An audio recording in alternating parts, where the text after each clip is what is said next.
So yun na nga guys, meron akong mahalagang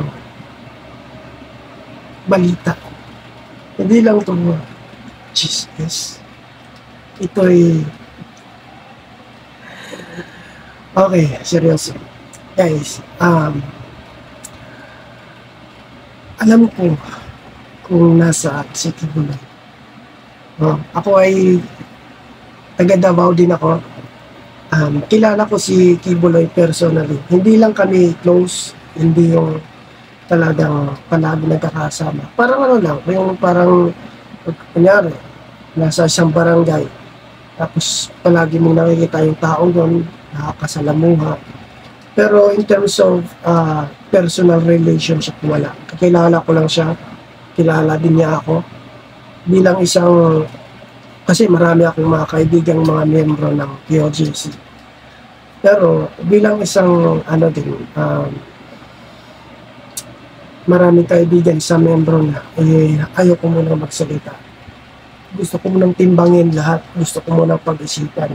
Hindi yung pinag-uusapan dito, hindi yung pera lang, hindi yung reward. No? Kasi tinitingnan ko din, kasi yung yung nangyayari ngayon sa gobyerno, no? Kung makipagtulungan ka sa gobyerno, gusto ko munang makita na yung gobyerno tumutulong talaga sa mga Pilipino na nangangailangan. Wala eh. Nakikita naman natin guys, yung sitwasyon natin ngayon. Wala tayong napapala sa administrasyon Marcos. Kaya kung tutulong ka man sa kanila, wala ka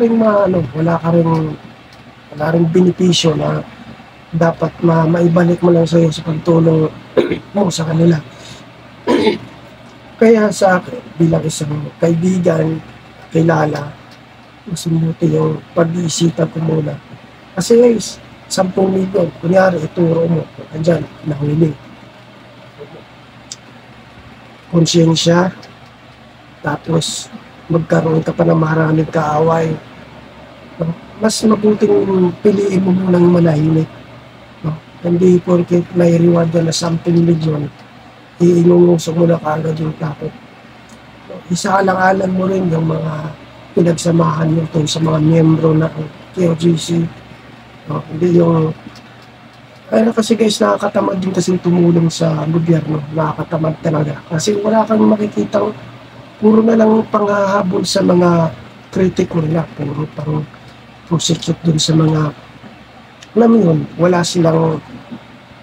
Ang pinaka-slogan pa naman nila ay unity. Pero wala tayong nakikita unity sa kanila. Nagkakaroon lang sila ng unity sa in terms of political party. Nagkakaisa sila para sa sarili nila. Dapat lahat tayong mga Pilipino kasama ang gobyerno magkakaisa, pero wala silang ginagawa. Tingnan nyo naman guys yung mga nangyayari ngayon. No? Pinagyayabang pa yung 5,000 na crop control, pero wala naman pala silang concrete na plano para dyan sa, di ba? Ang dami nang nagsakripisyo yung mga Pilipino, tapos makikipagtulungan ka pa sa kanila, no? Ipakita mo na nila, deserve nilang tulungan.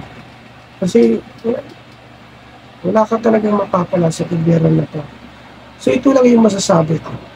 Pag ako nagturo kay Kibuloy, tapos ang palabas. Pero bago ko gawin yan, no, ipakita mo na sa gobyerno na karapat dapat silang tulong.